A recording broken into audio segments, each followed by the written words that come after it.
داخل بيوتهم وقتلوا جميع من الأطفال والناس الكبار والزول داخل البيت. وصلنا هنا إلا بيومين وبقى لنا أسر شديد في الشارع. There are many old people, dead people, people can't find the medicine. Just no money to go to the doctors.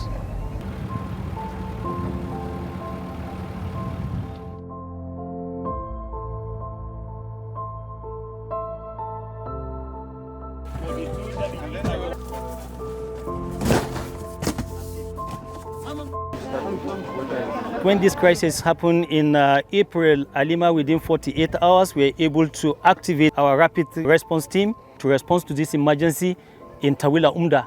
Within less than 10 days, we have an influx of over 450,000 people from Zamzam that were displaced.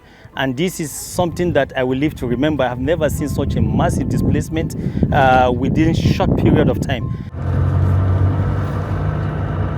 We provided emergency intervention for the wounded cases, and also we did health promotions for the community. We organized emergency intervention in malnutrition because all the children were in Zamzam. They were in siege for more than 5 months.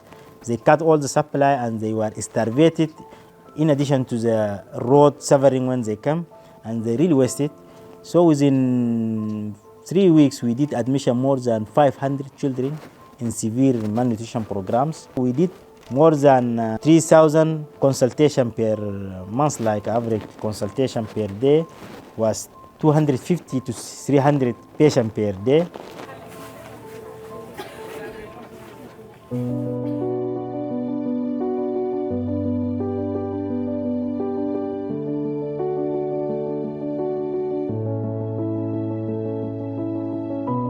The population is actually so traumatized.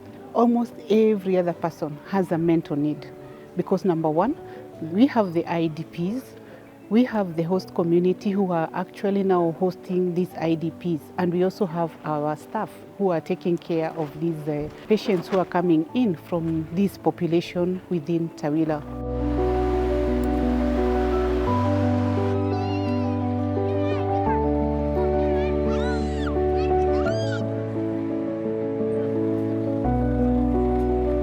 The major logistic difficulties that we're facing, the main challenges is the road. We had a truck loaded drugs to come to Tawila, and they loaded in 5 December 2024 from N'Djamena, and we received here in February 12, almost two months to 3. The road is very tough. The second is the suppliers. Now the suppliers, instead of the conflict which is taking place in Al-Fasha, price rising, dramatically because there is no control. Imagine like the bottle of water here is a 3K, whereas before it was 1,500. So fuel last time it was 1 jerrycan is like 60,000, and now it's almost 180,000.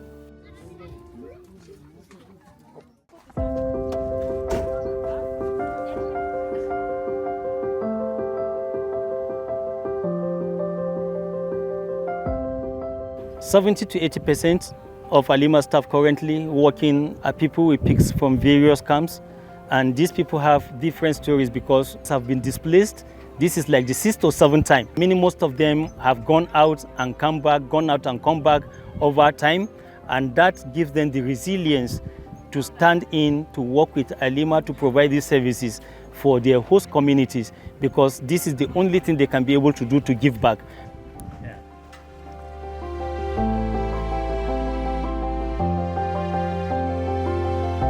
ALIMA is working with the Ministry of Health to be able to have a qualified manpower to be able to work with.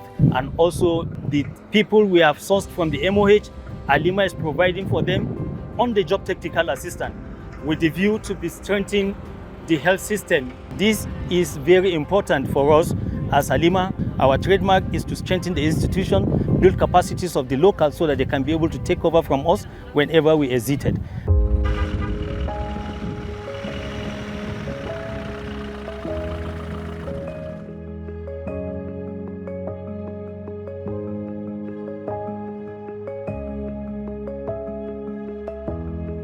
On daily basis now, they can more than 100 to 150 family household per day, and so we expect that Tawila will receive as a wave of the displacement because of hunger, and we are afraid that during the rainy season, the supply to the area will be a little bit limited, even the medicine supply, nutrition supply, most likely the malnutrition will increase.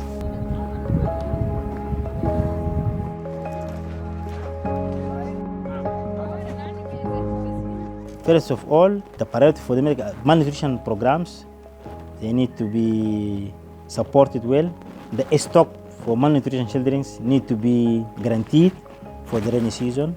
Secondly, awareness and health promotion activities in the communities need to be a little bit activated and be supported by the NGOs, so at least they can able to respond in case of any epidemics.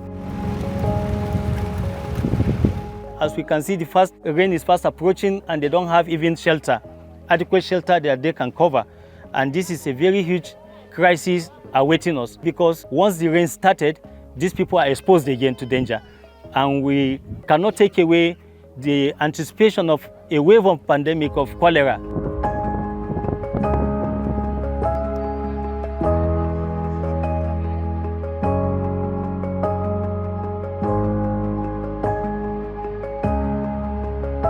Also, we see that there is not enough funds to carry on these activities.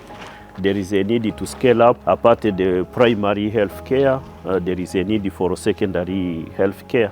We need to have some stabilization center for severe malnutrition, and we need also to have some BMONG. When we talk about the BMONG, these delivering rooms where pregnant mom they can deliver, supported by qualified midwives. We need to scale up on this.